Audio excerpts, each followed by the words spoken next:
الحمد لله نحمده ونستعينه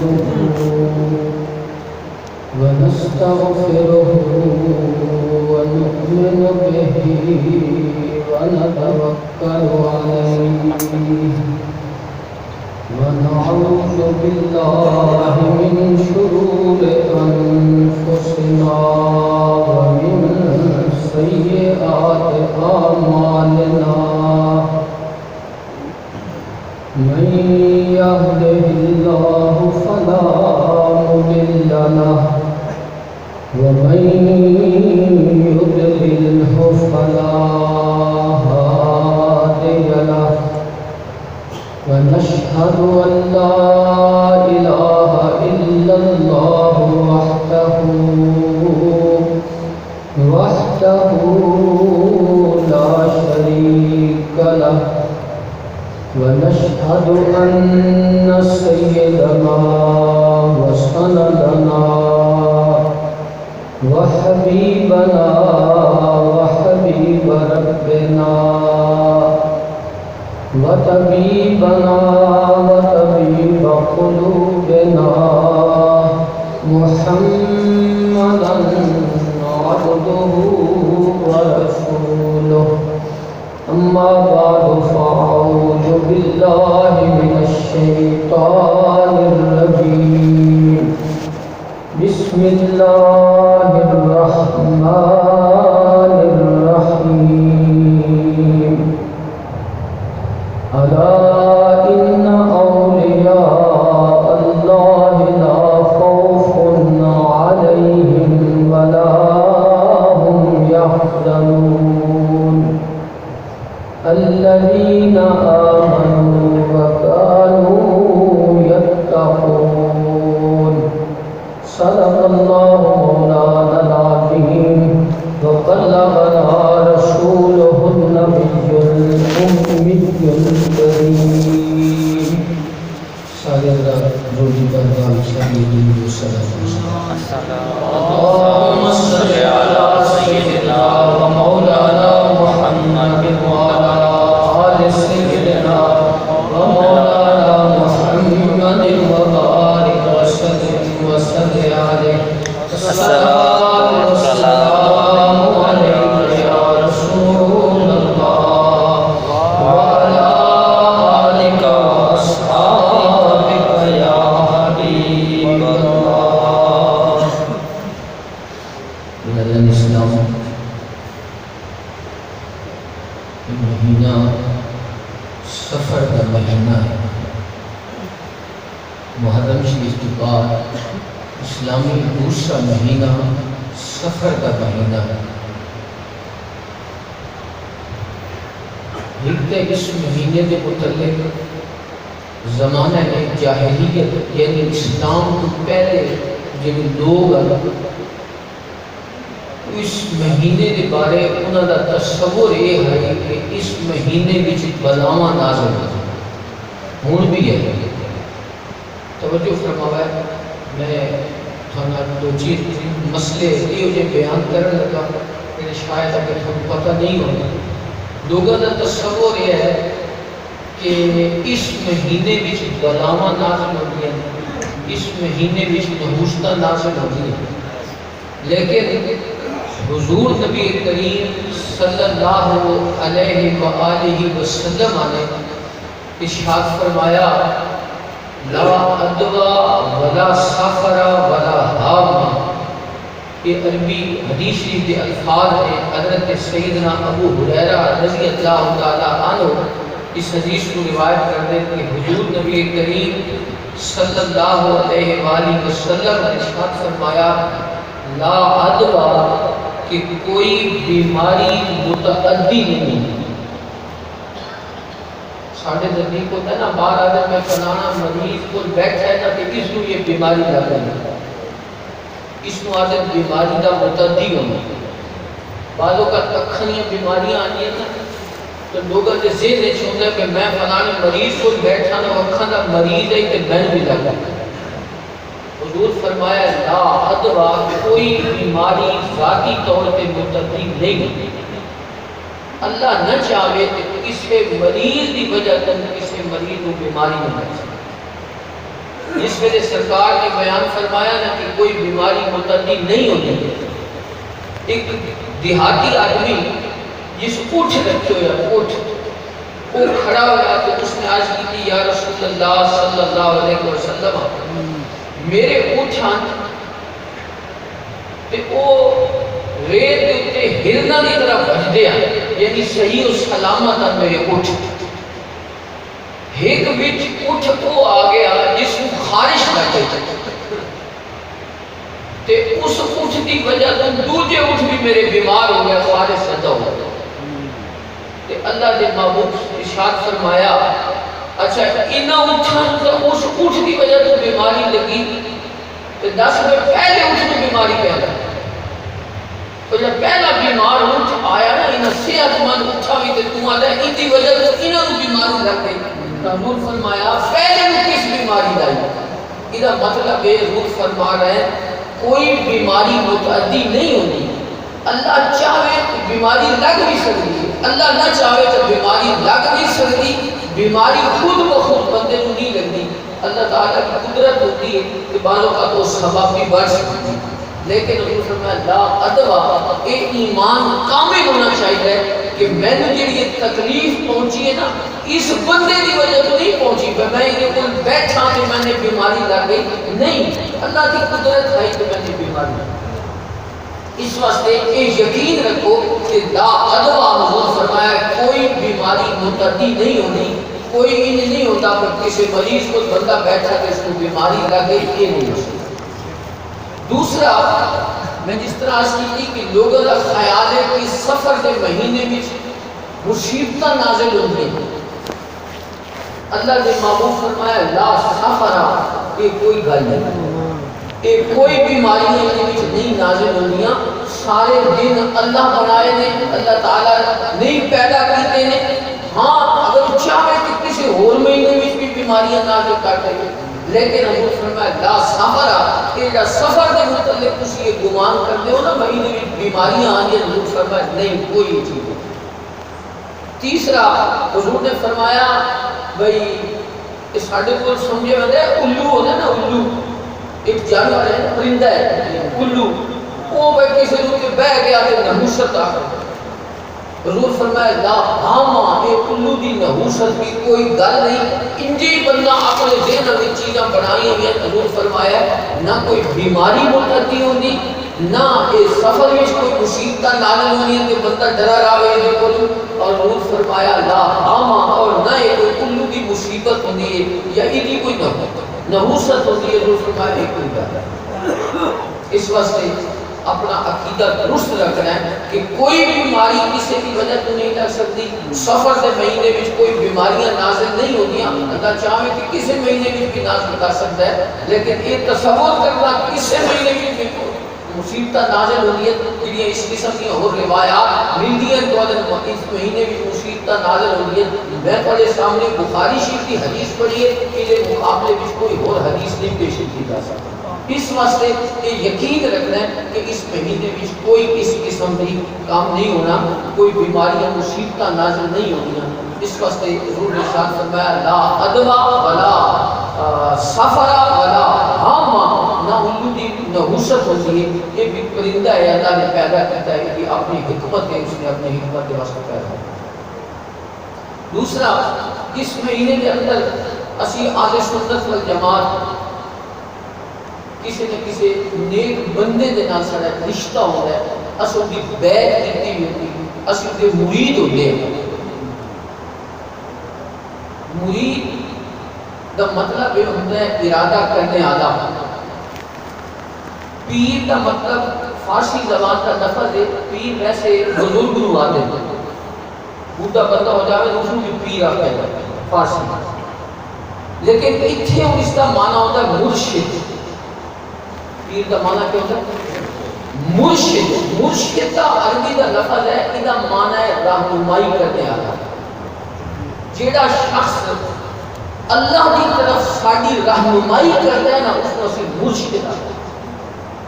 جڑا انسان ساڈا رشتہ اپنے رب نال جوڑدا ہے، ساری تربیت کردا ہے، سانوں دین سکھاندا ہے، ساڈے نال کوشش کردا ہے کہ ساڈا تعلق رب نال جڑیا رہے، اونوں مرشد آکھیا ہے۔ اسے واسطے اسی اللہ دے نیک بندیاں دے ہاتھ دیندے ہاں کہ اسی اے عہد کردے ہاں۔ یہ کوئی فارمیلٹی نہیں پوری کرنی ہوتی کہ بندہ کسی دے ہاتھ میں کے ہاتھ دے دے گے بس ہوں جی شی آ جائے ہوں جانے یاد ہی یہ نہیں، یہ مطلب یہ نہیں، یہ مطلب یہ ہوتا ہے کہ تسی اللہ دے کسی نیک بندے دے ہاتھ میں ہاتھ دے کے نا تسی پچھلے گناہاں تو توبہ کر رہے کہ ساڑھے کچھ پہلے کوتاہیاں ہوئی ہیں، اسی اللہ دے نیک بندے دے ہاتھ رکھ کے عہد کر دیا کہ اسی اس تو بعد اسی اللہ دی نافرمانی نہیں کرنی، اللہ دے رسول دی نافرمانی نہیں کرنی، بلکہ اساں جیویں سانوں کے مرشد دین دی راہ دسی نا اساں دے مطابق عمل کریں۔ یہ مطلب ہوتا ہے مرشد کا۔ اگر مرشد کامل ہے، نیک صالح ہوئے نا، اُدی میت اُدے کول بانا، اُدے کول فیض حاصل کرنا، اُدے نال بہ کے دین دیا گلاں اس کو سیکھنیاں، وہ مرشد ہوتا ہے اور وہ بندے کو پھر اُدا رشتہ اللہ اور دے رسول نال جوڑی رکھتا ہے۔ یہ ہوتا ہے مرشد نکنا۔ اسی ہاتھ وچ ہاتھ دے دینے ہاں، وہ ساڈے نال عہد کردا ہے۔ جتنے بھی تسی مرید ہوندے ہو نا کسی پیر کو اس وقت یہ آکھ دیں کہ نماز، روزہ اور شریعت مطہرہ کی پابندی کرتے آدم کی نہیں آدم اسی انہوں نے وعدہ کر رہے ہیں کہ آئندہ اسا شریعت کی خلاف ورزی نہیں کرنی، اسی عہد کر رہے ہیں کہ اسی انشاءاللہ ہوں اگر نماز بھی نہیں چھوڑنی، روزہ نہیں چھوڑنا، شریعت مطہرہ ہوتے اسی عمل کرنا۔ لیکن حالت ساری مریدان کی یہ ہوتی ہے بھائی اسی پیر نال وعدہ کر کے باہر آنے آپ اپنی نماز ہی رہتے ہیں، وہ نماز ہی نہ پڑھتے، پھر وہ وعدہ اسی فوراً توڑ دیتا۔ اس واسطے مرید کو چاہیے رہے کہ وہ جڑا عہد کیتا ہے نا اللہ دے نیک بندے دے ہاتھ رکھ کے کہ میں شریعت مطہرہ کی پابندی کرنی ہے تو اس کو پھر پابندی کرنی بھی چاہیے۔ یہ نہیں بس پھر بے لگام ہو گیا، بس یہ اسی بڑے بڑے بزرگوں کے ہاتھ میں ہاتھ دے دیتا ہوں انہوں نے نال اثر چلا جانا نہیں کی نہیں۔ ساڑھے کو بڑے غلط تصور جو لوگوں نے ذہن انشار ہے۔ حضرت علامت پیر محمد کرم شاہ الازہری رحمۃ اللہ تعالیٰ علیہ آپ ایک مثال بیان فرماتے ہیں۔ آپ فرماتے ہیں کہ پتر غلطی کرے نا، پتر کوئی کسی کا نقصان کرے تو لوگ پیو نو آ کے گلہ دے دیں بھئی یار تیرے پتر این کیتا، اس گناہ وچ ملوث ہویا، یہ برائی کی تھی، یہ سارے نال زیادتی کی تھی، لوگ والد نو آ کے گلہ دے دیں تے پھر والد نو شرمندگی ہوندی ہے ہوندی ہے کہ میرے بیٹے اچھا کام نہیں کیا۔ آپ فرماتے ہیں قیامت والے دہاڑے مرشد نو شرمندہ نہ کریا ہے، قیامت والے دہاڑے اپنے مرشد نو شرمندہ نہ کریا ہے کہ اللہ کریم فرماسی کہ تیرے ہاتھ تے بیعت کی تھی، تیرے نال وعدہ کیتا شریعت تے عمل کرنے دا، اس بڑی نماز بھی کوئی مرشد کو شرمندگی ہو سی یا نہ ہو سی، ایڈا بڑا مجمع ہو سی قیامت والے دہاڑے ساری دنیا موجود ہو سی کہ ساڈے مرشد کو اس جڑے سارے لوگوں کے سامنے اگر شرمندگی ہوئے یہ چنگا کام تو نہیں۔ اس واسطے مرشد کو شرمندہ نہیں کرنا قیامت والے دہاڑے وہ تاں ہی ہو سکتا ہے کہ اسی جو شریعت ہم آکھ دی اسی دے مطابق عمل کریں، جو دین ساری رہنمائی کرتا ہے کہ مرشد بنائے اس نے کرو۔ اس واسطے علماء نے کہا مرشد وہ ہوتا ہے جڑا عالم دین بھی ہوئے، ہر بندہ مرشد نہیں ہوتا، آج کہ ہر بندہ مرشد ہے نا، بلکہ جڑے بندے قمیض لائی ہوتے ہوئے نا تے گل چل پائی ہوتے ہوئے نا ساتھ یہ بڑا پہنچے ہوئے، وہ انج نہیں ہوتا۔ جیڑا بندہ ولی کامل ہو سی نا وہ شریعت مطہرہ کے عمل کرنے والا سی، حضور دی دین دی خود بھی حفاظت کرنے والا سی تے اپنے متعلقین کو بھی دین دی سبق دینے والا سی، وہ دین دی نافرمانی نہیں کر سکتا۔ آج دنیا تو کسی دیکھتے ہو کیسے کیسے لوگ ساڑھے اہل سنت والجماعت کا لبادہ پا کے نا ساڑھے دین کو بدنام کرتا ہے۔ مثلا ایک پیر ہے، داڑھی کو رکھی ہوئی، کپڑا اس سر پہ پایا ہوا، پگڑی بدی ہوئی، ٹوپی پائی ہوئی ہے کہ وہ بندہ عورتوں کا ڈانس کرتا پہ کیا وہ پیر ہو سکتا؟ بے شرمی تے اسی دے لوگاں دی جڑے اسی لوگ انہاں لوگاں کو جانے ہاں جس نوں دین دا پتہ ہی نہیں. اسی بھی ویکھیا اسی میں خود اکھاں نال ویکھیا فیس بک دے اوتے ایک پیر تے نہیں آکھنا چاہیے جائے آدمی ہے جڑا عورتاں دے نال ڈانس کردا غیر محرم عورتاں دے نال. تو اے اساں لوگاں دی کمزوری ہے ساڈے دین وچ. اے اساں پورا چونکہ دین تے ساڈا کامل ایمان نہیں ہوندا اس واسطے جیڑا بندہ سانوں کوئی دسدا سانوں دے کوئی چلے جا کہ پچھلے دنوں میں ٹی وی تے کہ ہوتے آ رہے گلاں آنیاں پئی ہوندی وہ لوگ جنہاں نوں کلمہ نہیں آندا وہ بھی پیری دا لبادہ پا کے تے وہ بھی لوگاں نوں ورغلاندے پئے تے دھوکا دیندے پئے.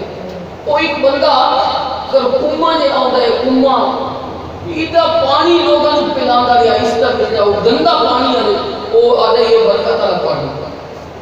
جہالت ساڈی ہے نا کہ اسی نہ لوگاں دے کچھ جانے ہاں تے پھر انہاں کو دعاواں بھی کرانے ہاں تے جس خود کلمہ جس نوں نہیں آندا پیچھے ایک پیر پکڑیا گیا اس کو کلمہ پہلا کلمہ نہیں آندا پیر تا ہے ہی نہیں اصل میں. اس واسطے سب تو پہلے یہ تسی غور کرنا ہے کہ مرشد کا معنی ہوتا ہے رہنمائی کرنا. جیڑا بندہ تھوڑی دینی رہنمائی کر سکتا ہے تھوڑا رشتہ رب دے نال جوڑ سکتا ہے انہوں اپنا مرشد بنانا ہے. اس واسطے اعلیٰ حضرت بریلوی رحمۃ اللہ تعالیٰ علیہ نے امام احمد رضا خان بریلوی نے انہوں نے لکھا ہے کہ پیر کی پہلی نشانی ہے جو عالم دین ہوگی قرآن کا عالم ہوگی دین حدیث کا عالم ہوگی جس کو پتہ ہوگی کیڑی چیز حلال ہے کیڑی حرام ہے. جس کو ادھر بھی پتہ نہیں ہونا اس بڑی رہنمائی خاطر. اس واسطے بندے کو چاہیے کہ جس کو مرشد بنانا ہے نا جس کو اسی اپنا رہبر بنا رہے ہیں وہ دے وچ ایک خصوصیات ہونی چاہیے. اللہ فرمایا الذین آمنوا وکانوا یتقون. اللہ دے دوست وہ ہوندے جڑے تقوی ایمان والے بھی ہوندے تے تقوی اختیار ایمان والے بھی ہوندے تے متقی تے پرہیزگار ہوندے. حضرت ضیاء الحق رحمۃ اللہ تعالی علیہ نے تقوی کا مفہوم لکھا فرمایا تقوی یہ ہے کہ جس جگہ تے اللہ تعالیٰ تھانو حاضری کا حکم دیتا ہے نا تسی اتھے کدی حاضر ہو اور جس جگہ تے اللہ منع فرمائے نا اتھے تسی کدی حاضر نہ ہو. ادھر نہ تقوی اس. اگر جڑا شخص اللہ تعالیٰ کے احکامات پہ عمل کرتا ہے حضور نبی کریم صلی اللہ علیہ وآلہ وسلم کی سنت پہ عمل کرتا ہے وہ راہبر ہو سکتا ہے وہ سارا رشتہ اللہ کے رسول اللہ قائم کر سکتا ہے. اس واسطے خود کو رہنمائی حاصل کرنی چاہیے. اور جڑے اللہ کے نیک بندے ہوندے نا انہاں دے نال بانے دا بھی فائدہ ہوگا انہاں نال ہاتھ ملانے دا بھی فائدہ ہوگا. میں اکثر وہ حدیث پاک سناتا رہا کہ حضور نبی کریم صلی اللہ علیہ وآلہ وسلم نے ارشاد فرمایا اللہ کریم فرماتے ہیں جتنے لوگ میرے ذکر واسطے بیٹھے ہیں میں سارے کی بخشش کر دوں. بڑی لمبی حدیث ہے میں آخری صاحب بیان کرتا پیا. فرشتے آتے ہیں جہاں تک تو سارے کی بخشش کر دی تھی. ایک بندہ تو دنیا کا کام آیا بیٹھا ہے وہی بھی بخشش ہو گئی. اللہ فرماتا ہے لا یشقا جلیسہم میرے بندیاں کو جڑا آ کے بیٹھ ہے نا وہ بدبخت نہیں رہتا وہ بھی سعادت مانگا. سبحان اللہ. اس واسطے اللہ کے بندیاں کی فائدہ ضرور ہوتا ہے لیکن اللہ کا بندہ تلاش کر کے اس کا ہاتھ پکڑیا کرو اس کا دامن پکڑیا کرو یعنی ہر ایک کے بول نہیں چلا جانا.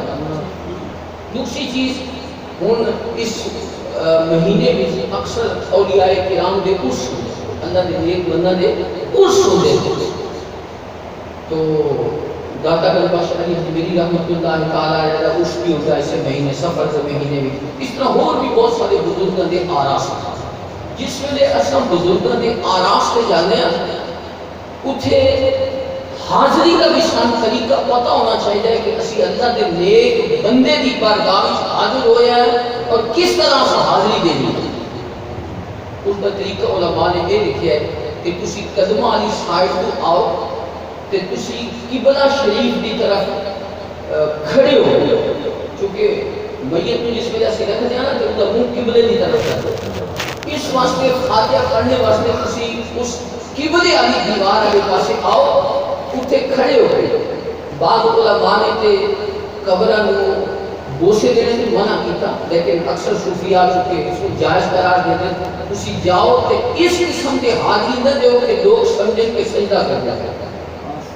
یہ یاد رکھیں ان حاضری نہیں دینی چاہیے. بعض لوگ بالکل سجدے کی کیفیت بنا کے دیں دے تو بوسہ ہو سکے. یقیناً میرا ایک گمان نہیں آتا وہ سجدہ کر دے وہ بوسہ دیں دے ہو سکے, لیکن ان بھی نہیں بوسہ دینا چاہیے اگر بندہ ویکھنے والا سمجھے کہ سجدہ کر دے. اس طرح تسی حاضری دینی, اگر صاحب مزار کو بوسہ دینا ہے, مزار کو بوسہ دینا ہے, اس کو بوسہ دینا. اعلیٰ حضرت بریلوی رحمۃ اللہ علیہ, امام احمد رضا خان بریلوی رحمۃ اللہ علیہ, انہوں نے فرمایا بوسہ نہیں دینا بلکہ قبر تو 4 ہاتھ پرے کھڑے ہو کے نا اسی حاضری دینی. امام احمد رضا خان بریلوی نے مسئلہ بندہ سکتا, انہوں نے فرمایا جتنا ادب اساں دنیا وچ نہ کردے ہیں نا, اسی طرح انہوں نے صاحب قبر بننے آوے نا اس ویلے بھی تساں انہاں دے زیادہ قریب نہ جاؤ, پر ایک کھڑے ہو کے انہوں نے فرمایا فاتحہ پڑھو. قبر دے مزار میں داخل ہونا, قدماں والی سائڈ میں داخل ہونا, تے پھر اگر تسی بوسہ دینا ہے تو پورے اس طرح دا بوسہ دیو کہ دیکھنے والا یہ نہ سمجھے کہ سجدہ کرنا ہے. پھر قبلہ شریف کی دیوار کو کھڑے ہو کے تسی الحمد شریف پڑھنا, قل شریف پڑھنا ہے, جو تھانوں صورت آندی ہے وہ پڑھ کے تے انہاں دی روح نو ایصال ثواب کرو. دعا مانگی کہ یا اللہ جو میں کلام مقدس پڑھی ہے نا انہوں اپنی بارگاہ وچ قبول فرما کے ادا ثواب اس صاحب مزار میں پہلے روح کی بارگاہ وچ پیش کرو, روح کی اہل بیت کی بارگاہ وچ پیش کرو, اس طرح سارے اولیاء کی بارگاہ وچ پیش کرو, اور آخر تک کو یا اللہ یہ صاحب مزار میں انہاں دی ارواح نو میں پیش کرتا, یا اللہ ان سارے دی روح کے ثواب پہنچا. پھر ایصال ثواب کر کے پھر دعا مانگی اپنے واسطے بھی دوسرے مسلمان, یا اللہ اپنی اس نیک بندے دے وسیلے کا میں تیرے بندے دی بارگاہ وچ حاضر ہاں, اس اپنے نیک بندے دے وسیلے نال میری حاجت پوری فرما. اللہ تبارک و تعالی اس نیک صالح بندے دی وجہ تو انسانی مشکلات تے تکلیفاں دور فرما. میں اکثر سناندا رہنا کہ بہت بڑے قرآن کے مفسر نے انہوں قرآن کی تفسیر میں لکھا, انہوں نے فرمایا کہ جس ویلے بندہ کسی اللہ کے نیک بندے کو لیندا ہے اپنی حاجت بیان ہی نہیں کرتا, صرف نیت وچ ہے کہ میں تکلیف وچ ہاں, میں اللہ کے بندے کی بارگاہ وچ جا رہا, اللہ کریم اس کو روحانی مدد بھی عطا فرما دے. حاصل لزائہ مدد روحانی, جو روحانی مدد بھی اس کو نصیب ہوتی تے جیڑیاں اندیاں مشکلات ہوندیاں اللہ تعالیٰ اس بندے کی وجہ تو اندیاں مشکلات دور فرما.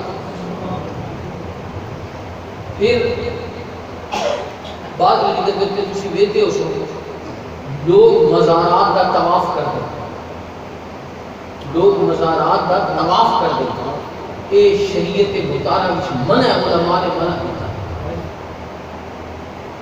فقہا لکھے ہے جڑا بندہ کعبے تو علاوہ کسی جگہ کا بھی طواف کرتا ہے, کعبہ شریف کا طواف ہوتا ہے نا وہ ایک عبادت ہے, کسی چیز کا بھی اگر کسی طواف کر سو فرمایا یخشى علیہ الکفر, ادھر تے کفر کا اندیشہ.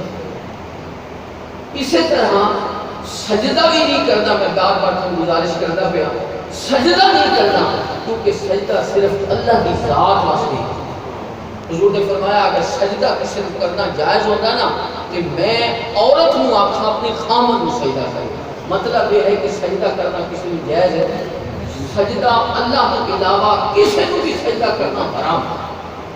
اللہ کریم کی ذات کو علاوہ کسی قبر کو کسی زندہ بندے کو سجدہ کرنا ان کے سامنے یہ ساری شریعت محمدیہ میں حرام ہے. اس واسطے سجدہ بھی نہیں کرنا, طواف بھی نہیں کرنا. اور جی میں گزارش کی تھی کہ تسی اندر داخل ہو, اگر بوسہ دینا ہے صاحب مزار میں تو بوسہ دے لو, پھر سجے پاسے قبلہ شریف کی دیوار کو کھڑے ہو کے جو قرآن کریم فن آتا ہے وہ پڑھیا کرو, وہ پڑھ کے انہوں نے روح کی سارے ثواب کیتا کرو, اور پھر اللہ کریم کی بارگاہ دعا کی کرو کہ یا اللہ اس اپنے نیک صالح بندے پہ تو خیر سارے مشکلات تھا.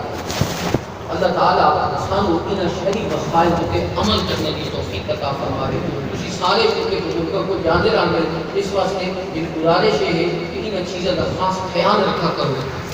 جو ادب کوئی ہے جڑا حضور نے دسیا کہ حضور دی شریعت نے دسیا, جیسا اپنے کو ود بہنے آئے اس واسطے وہ چیزاں غلط ہوتی ہیں. اس واسطے میں سارے دوستوں کو یہ چاہتے کہ مسائل ایک تو سفر کا مہینہ بعض لوگ گھوم تشریف لے آئے میں پھر دسن لگا سفر کے مہینے میں دو گھنٹہ تصور ہوتا ہے کہ مصیبت نازل ہوئی ہے اللہ نے محبوب فرمایا لا ادوا کوئی بیماری متعدی نہیں ہوتی اور لا سفر میں کوئی نحوست نازل نہیں ہوتی اور تیسرا فرمایا ولا ہاما اور الو کے اندر کوئی نحوست نہیں کوئی پرندہ نہیں اللہ نے پیدا فرمایا اور دوسرا اس مہینے کے اندر اسی اولیاء کرام کی درگاہ میں حاضر ہونے اس حاضری کا طریقہ اسا سارے پتہ ہونا چاہیے کہ کس طرح اللہ کے نیک بندے کی درگاہ میں حاضری ہونی ہے سجدہ نہیں کرنا مزار میں طواف نہیں کرنا مزار میں ہاں تسی جاؤ اتنے جا کے اصحال ثواب کرو اصحال ثواب کر کے دوسرا بعض لوگ مشقت کر کے اس سے جانے بھی کہ پھرتے بازار آنا اس کی جانے کہ پھرتے گلیاں کے بازار آنا بھائی آنے کا کیا فائدہ نہیں کسی اگر اللہ کے نیک بندے کے پوچھتے جاؤ نا کچھ دیاں محافل ہو دیاں نا ذکر دیاں واضح نصیحت دیاں انہاں میں بیٹھے کرو تاکہ وہ تھانو فیض بھی نصیب ہوئے صاحب مزار کا بھی اور نال نال تھانو قرآن و حدیث کی نصیحت کی حاصل اس واسطے انہیں چیزیں کا خیال کرو اللہ تبارک و تعالی نیکی اور خیر دے اعمال کی توفیق